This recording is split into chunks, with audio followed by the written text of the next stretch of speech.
पाकिस्तानी कौंसलखाने के करीब भगदड़ के एक वाक़ये में कम से कम 15 अफगान ख़वातीन हलाक और मुतअद्दिद ज़ख्मी हुए।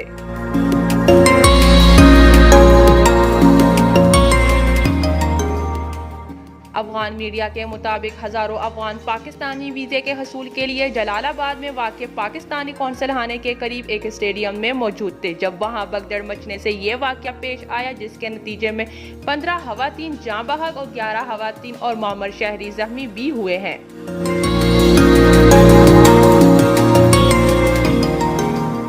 एम्बेसी ज़राए ने बताया कि करीब 3000 अफगान पाकिस्तानी वीज़े के लिए दरकार टोकन के हसूल के लिए यहाँ जमा थे।